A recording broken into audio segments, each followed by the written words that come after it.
If you are a leader who is processing how to deal with staff tension, transition, and turnover, this episode is for you. Hey, welcome to the Echo Leadership Podcast. We're so glad you're joining with us because every month we release an episode wanting to get better as leaders. Hey, my name is David and I'm one of the hosts, and I'm here with Andy Wood today. And Andy, we're going to jump into a conversation that is much anticipated from some of our listeners. Yeah, we've had a lot of conversations with different leaders, entrepreneurs, business leaders, pastors.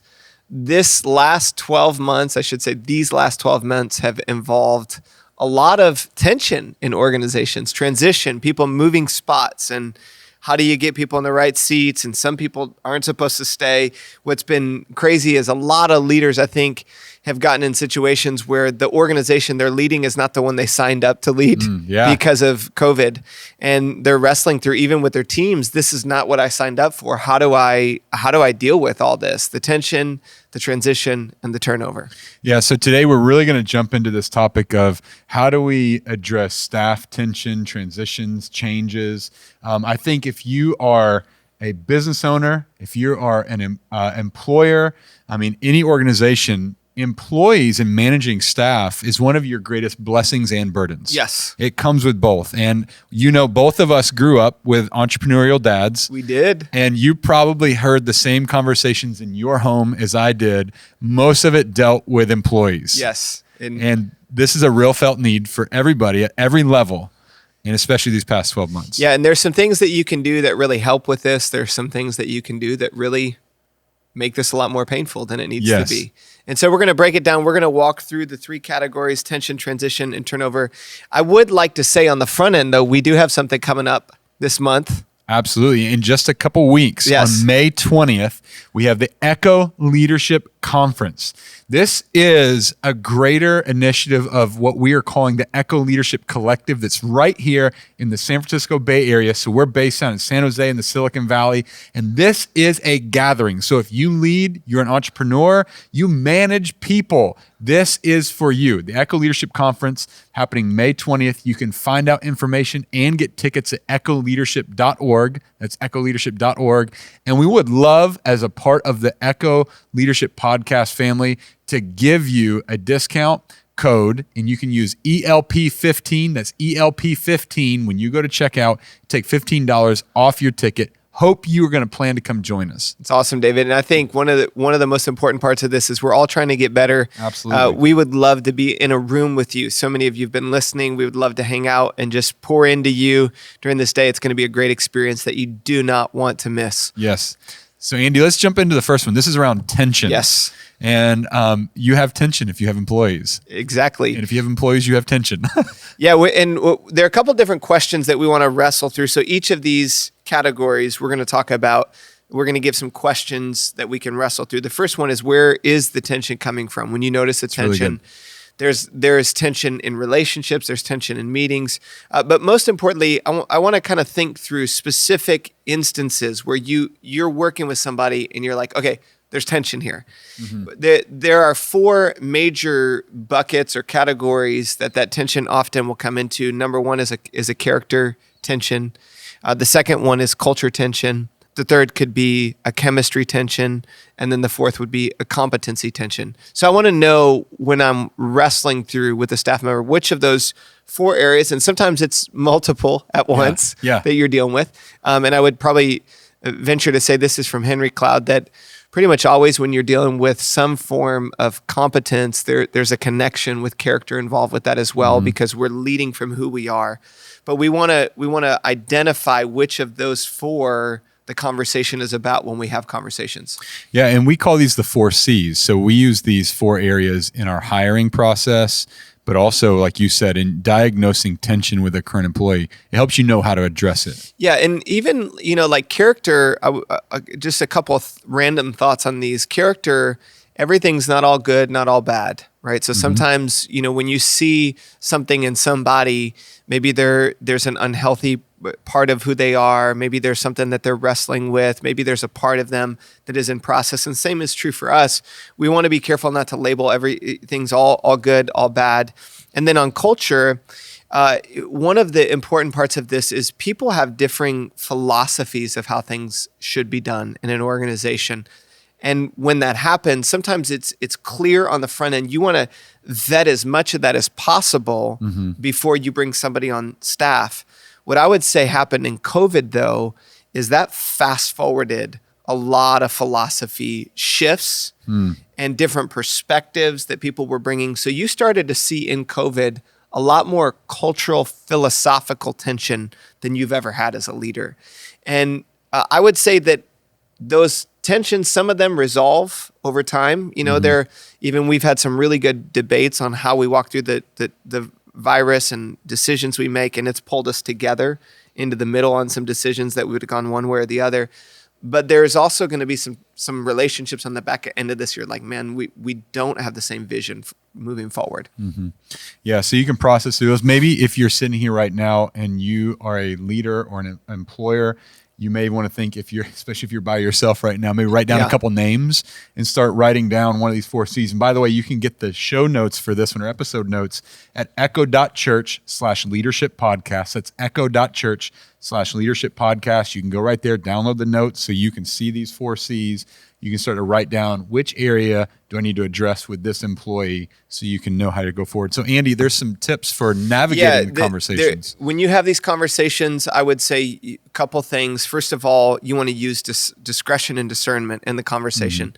So discretion means, this conversation I should lead with questions. This conversation I should be more direct. This conversation I should, start here. It's a kind of a discretion comes from the original word in Hebrew is ta'am, which means like taste. So it's knowing in a room what paint color should go on. So you want to have that discretion. And then discernment is being able to say, okay, this is the kind of situation I'm dealing with. Henry Cloud has another really helpful paradigm. He says there are wise people, there are foolish people, and there are evil people. And you communicate and you work with them differently. And sometimes it takes a bit to recognize. That could probably be a whole nother podcast. In fact, if you just go Google Henry Cloud, wise, fool, evil, you can find even more about this. But the way you work with somebody who's teachable and humble versus somebody who's foolish and has a hard time with specific correction or redirection or difficult conversations. And then I would say you come into the conversation with grace and truth. That means that there are things that we want to say with openness and honesty, but we want to do it with love. So we're trying in the conversation to affirm the relationship. We're letting the person know that we're for them and not against them. We're trying to help them win when we give them truth that needs to be addressed. And then I find even in these conversations, having some open-ended, like, I'd love to know from your perspective, these things happen. I'm trying to process these things. When this happened, this is how it made me feel. This is what I experienced. And you're discovering from the conversation and leaning into the tension. The other aspect of this that we have to recognize as leaders, if we're managing or directing people, is that there are often expectations that are placed on you as a leader that are unrealistic. So you want to live with grace and truth. You want to be kind. You want to be gracious, but you also have to lead courageously. And you have to recognize that you're not always going to meet everybody's expectations. That I don't meet all my kids' expectations. And there are times where they don't get as much technology time as they want, or they don't get ice cream when they want ice cream. But that doesn't mean a person's not a good dad because they're not meeting every expectation. So you have to wrestle through healthy expectations, unhealthy expectations, and lead through that when you're leaning into the tension that exists in the organization. Yeah, and I think, would you apply these same things, or would you change anything for some of our listeners? Even in our organization, we have a lot of volunteers. Right. That they're not employees, but they are volunteering, and you're in volunteer-driven nonprofits or organizations. Would you apply these same principles, or would you change anything with a volunteer versus a true paid staff employee? I would say volunteers are the same. You're even in a volunteer-led organization, you're still doing things to pay and appreciate. And if you feel like you can't lead a volunteer the way you would lead a staff, it's going to be hard to actually lean in and pour into them and even shape the culture in the way that it's supposed to go. So I would say, sometimes in an employment situation, you have a contractual relationship. And there are times where you have to get into the contractual element. Mm-hmm. Like, you can come to our church and not be paid and be a part of our church still. And there are some people that come to our church and get paid, but there's a point where some of the people who have worked at our church, they don't get paid anymore. So it's like you have to be able to separate contractual, and for us in a church, there's covenantal relationship. That's what makes churches messy, is because they have a covenantal and a contractual relationship flowing at the same time. So at times you will have to change the contractual element of a relationship with an employee. And that's why a lot of times this gets really messy in churches. So you want to be mindful of that. But I would also say volunteers need to be paid with gratitude, with thankfulness, with love, with kindness. And they will, at times, they'll need training or correction or redirection on attitudes or skills that can help them get better. And we need this as well. Those of us who are leading, we need to be able to lean into that too. Absolutely. Let me ask you one question on tension. Yes. So we, in our organization, we are a religious church organization where we lead. So forgiveness or forgiving people, clearing relationships is a value for us. Yeah. How do you think, if I am for some of our listeners, they're a business owner, they're not leading in a church or religious organization, what value, if any, would you encourage them to place on forgiveness and clearing relationships in the marketplace environment? That's a great question, man. I would say that all of the biblical principles for relationships are some of the most profound and helpful principles that exist. And almost every relationship book that you'll ever read that talks about how to have healthy relationships, the principles that are in those books, you will discover have roots in biblical thinking. In the New Testament of the scriptures, there are so many phrases that are one another phrases. You could Google one another's from the Bible. I would say that actually you don't even have to be a follower of Jesus to apply those to your life and see them work for you. Where you bless and serve and love other people, that when you do those things, you create a healthy culture. So I would actually, even if I were an entrepreneur, I would lean into the principles of what the Bible teaches about relationships, because they do set up organizations for long-term sustained effectiveness.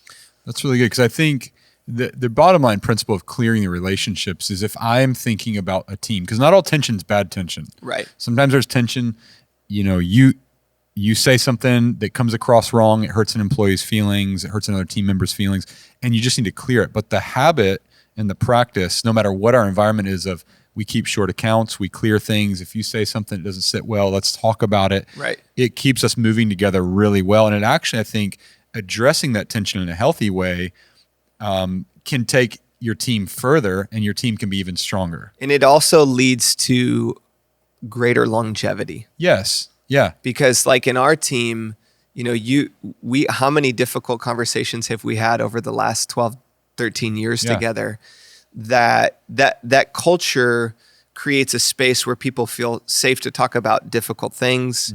And it gives you a cohesion that allows you to go decades together. There's multiple people at the executive level of our team that have been together for over a decade now. Yeah. And I think that the people that you want to keep on your team long-term need to be able to have this culture of processing and working through together. Yeah. So maybe to wrap up this one, if you are, especially I think leading in the marketplace, a business, you can come into this, and the way you can start this is just start it by addressing the tension, walking through this, but even just own it. If you messed up, just say to one of your employees or somebody, hey, you know what? I messed up. Will you forgive me for that? It's probably going to floor them. Yeah.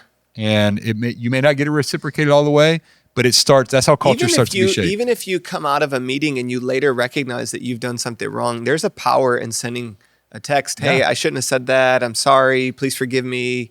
And keeping it short and clear. So let's address the tension. Yeah. Let's clear it. Let's identify where it's coming from, and let's take steps on it. So what's the second employee? The second one is transition. Transition. And the question here is the person in the wrong seat or on the wrong bus? And unpack that a little bit. Well, sometimes you have a great team member that just needs to shift seats on the bus. And that's what we lean towards in our organization, is that if it's not working in one seat, our first option is always to say, well, maybe there's a better seat for that person on the bus. Now, there are times where people really need to get off the bus. And our goal in that process is, as much as possible, we want that to be a self-discovery for them, that they discover, okay, well, I shouldn't be here because of vision and values, or I don't believe in the mission of this organization, or whatever their reasoning is. It's much better when they can go through a process of discovery on that. How do you, as the employer, start to walk through that process for you? Because I think first you're trying to get, is this person on the wrong seat of the bus? How do you start to process that with somebody? Well, we want to look. Yeah, I think part of what we're doing is we're looking at the gifts and the talents that a person brings to the table, and say, okay, well, right now, do we have them in the spot that fits their gifts and talents? And then we look at where we have openings in the organization. Sometimes we've done this before, where we'll create a new seat on the bus for somebody based upon their wiring, even though we might not currently have that seat. If we want to keep them on the team and we feel like, man, this person, we want to do everything that we can to bless them and help them. So I would say that would probably be a start of it.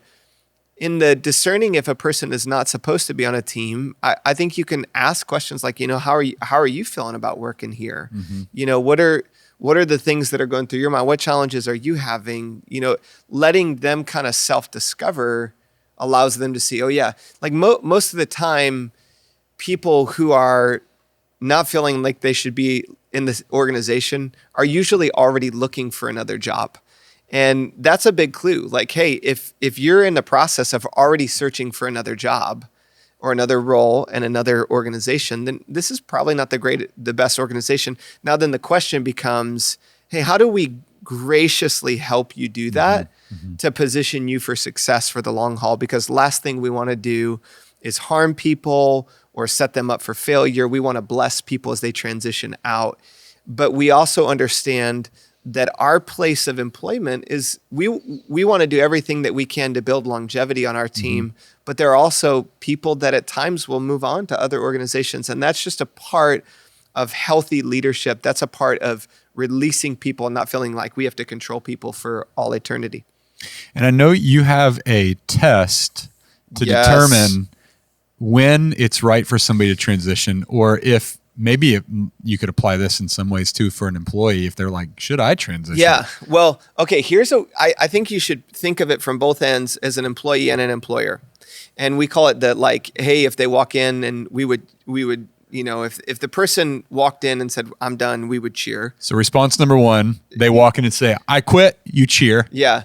The second is, oh man, that stinks, but within a couple hours, it's like, okay, we're able to move on. And then there are some people you think, man, if they quit, I'd throw up in a bucket. It would be. I might quit too. I might quit too. We've said that before. I might be done as well.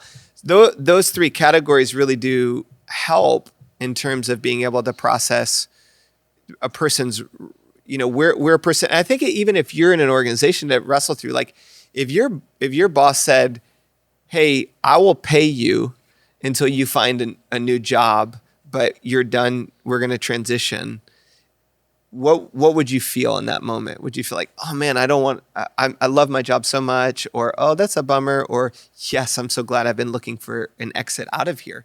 And that gives you a clue, like, hey, this is probably a long-term fit. This is probably not a long-term fit.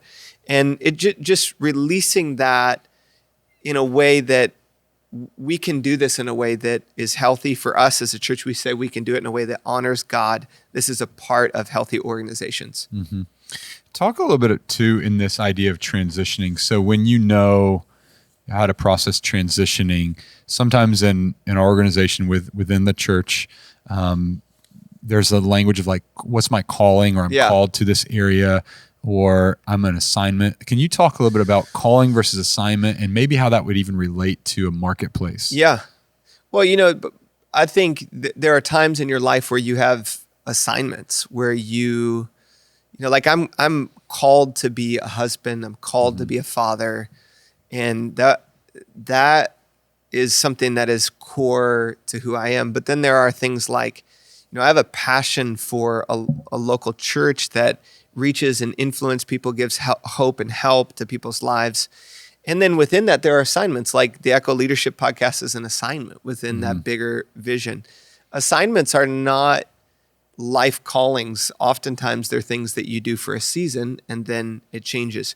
When you get those mixed up, sometimes you can get a little bit confused. So you have to say, okay, is this an assignment or a calling, and give yourself the freedom to separate the two of those out. Mm-hmm. That's good. What would you say to leaders who are processing a transition around speed of it? Because do you think that some leaders transition too quickly? Or employees even, they leave too quickly, too slow? I think in our generation, a lot of the tenure has certainly shortened. And when you bury it or you send a seed into the ground, that tree goes into the ground, it takes up roots, then it grows.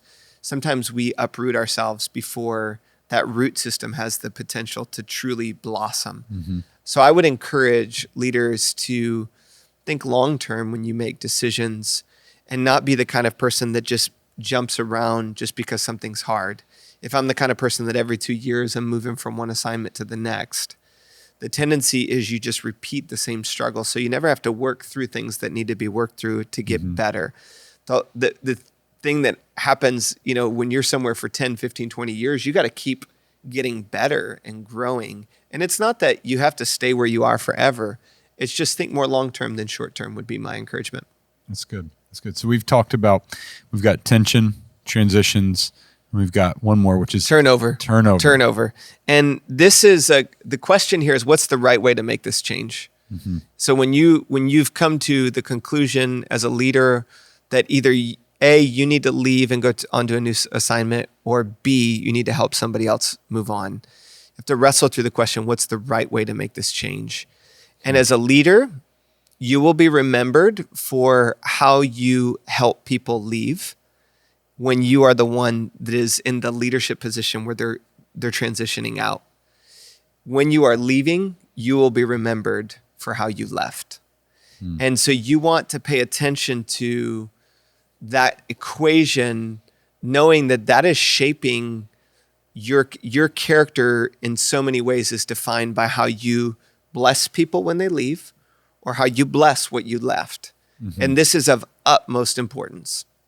It's really, really a big thing. I don't think many people think about the impact of that leaving transition or phase. Yeah. Is really important for your future. I think that there's also parts of it that will play into, if you are the employee who is leaving, the way you leave one place, I believe, sets up how you will lead in the next place. Totally agree. Yeah. Let me hit on the leader side of it for just a quick moment. I think your tone truly matters. Mm-hmm. You want to bless people when they leave. You want to speak positively about them. You want to say kind things about them. And you want to be more generous to them than even they may deserve. And that generosity is speaking more about you as a leader than it is about the person that you are giving severance or sending on their way out. And I think you can create a culture that gives people the space to find the next thing for them. Mm-hmm. And then when you come to your team, they are looking at your tone of what you communicate in a way that if you're down on the people that are leaving and you're speaking negatively about them and you're bashing them in front of groups of people, then what you're doing is you're communicating about yourself, not about them. So you want to bless, you want to speak life, and you don't have to give your team all the details of every transition or turnover that may not be helpful for them as a team. So you want to you're going to higher ground as a leader. You don't want to let your leadership be pulled down And some transitions are really hard, and there can be a lot of negativity. You know, in our history, it's not all the transitions, but some of them get there. And what you say in those moments really does lift the culture. So like when you say somebody left and you're like, well, don't go, you can't talk to them, or, you know, like that creates a fear control basis. Like you're free to talk to them. Go ask them, you know, why they left. And when you do, if you have questions, come back. We'll answer any question that you have. But I'm not going to give you details that you don't need. And we're going to keep moving forward. We're moving on to higher ground. You know, this is super important, because a lot of times things get attached to us as leaders that shouldn't. You know, bitterness gets attached to us, fear gets attached to us, and then we start leading from a wound rather than leading from a healthy place as a leader. So I want to be the kind of leader that blesses, releases, prays for people as they go, and at the same time, I'm going to keep my eyes focused on the future. What would you say to a leader who is processing a releasing of an employee, but is struggling with the decision? Like how to sit down and know this is the right call and right now is the time to make it? Yeah, I would say asking the question, what is the fruit of keeping the person on the team? So what will happen if this person remains in this position for the long haul? And based upon previous behavior, what will it look like in the future? And it's pretty rare that people make overnight transitions or turn. So what you've been getting is most likely what you will get in the future. And you got to ask the question, can we as an organization keep living with what we're getting? And once you become convinced of the reality through prayer, through consultation with wise mentors, or the people at the table making that decision, after you've walked through a process, then you have to make the call. Now we almost always, unless somebody really tells us they're completely unhappy with their job and they don't really like working here anymore, we pretty much always will give a 60 or a 90-day, these are the things that we need to work on together, and we'll help you. Whatever you need, we'll help you, whether it's counseling or it's, you know, coaching or it's books, or we're here to help you succeed and win. And we have those conversations. And then at the end of that process, those things that need to change are very clear.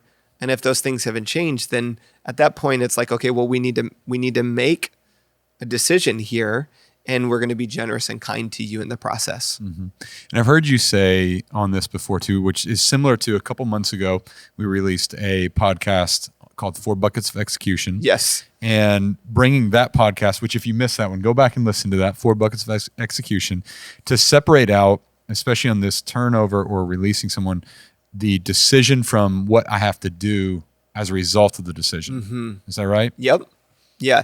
That separation out of it helps clarify the decision. One part of it is the decision, should this person still be on the team? The other part is, what are we going to do to help them? And I would just say, like, again, be kind, be gracious, be loving, be generous, and at the same time, make hard decisions.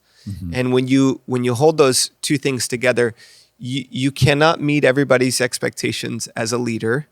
You, as a leader, for me as a pastor, my goal is to please God, is to prioritize our mission. It's to be healthy. It's to be a great dad. It's to, or a great husband, a great dad. It's to lead into our mission and love people in the process. And at the same time, I recognize I'm not able to fully please everybody all the time, but I still can please God, and I still can do my job with wisdom. And when you do all that, there's still going to be mistakes that you make along the way. Yeah. There's still going to be moments that you say, you know what, next time I'll do this differently. I'll say that differently. I'll learn from this. I'll grow. I'll get better. And you let your team speak into that. You hear from them. You grow as a leader, and then over time you keep getting better. But every leader struggles with this. Yeah. Every organization has tension, transition, and turnover. And you have to recognize it's a part of a healthy, growing organization. And the quicker you can embrace that reality, the healthier you're going to be long term. The other thing I would say is always on the back end, do the hard work of cleaning up your heart. because whether you are leaving an organization or you have walked through transition or turnover, our hearts develop barnacles on them like a ship. Wow. That when those barnacles can fall off, it can be a hole into the ship. The other word is it can become a root of bitterness that creeps into your whole life, your whole leadership. And you got to get those roots out, stay healthy, and be the kind of person that allows the difficulty of this to form you and shape you, to make you a more loving, courageous leader. I'm really glad you brought that up at the end, because I think that oftentimes, especially in the marketplace and secular places of employment, and even in churches, often we do this, we don't address what's inside of us. Yes. When you go through that, there's grief that's there may be anger that's there's all these things. And if you don't deal with it, you're going to get unhealthy. Yeah. And so I'm really glad you went there with that. So maybe to encourage our listeners, if you're walking through this with someone, or you recently did, maybe you need to check yourself. Maybe you need to go through and look at your team and say, where is everybody at? Who's transitioning? Where's there need to be a turnover? And walk through even the tensions that are there and apply these. So any last words that you would share? Yes, I would say that working together in a team with people is one of the greatest joys that I've experienced in leadership. And it's also one of the greatest sources of pain that I've experienced in leadership. And for me, I want to keep my heart optimistic about people, believe the best about people, and continue to get better as a leader in this area. And just give myself and those around me grace to know that we're all learning, we're all growing, we're all getting better. And this is one of the most important parts of what we do as leaders. Absolutely. Hey, so wherever you find yourself leading today, we hope that this is encouraging and helping you to go back and lead with your employees and on your teams. And we want you to know that we're all in this together. I mean, when we come in here, we are a collective of leaders at Echo Leadership, and we're here for one another. So we hope that you'll be able to join us in the future for future releases. Hey, I even hope that if this has been helpful for you, we would love for you to be able to share this with someone, maybe share it with your team, share it with other people who you know who lead. You can even like it, subscribe to us right now on your platform of choice, because there's going to be future conversations coming out. We hope to help you get better. We hope to even see you at the Echo Leadership Conference again. You can go to echoleadership.org, use that promo code ELP15. Come join us in May. Thanks so much, everybody, for joining us for this episode of the Echo Leadership Podcast.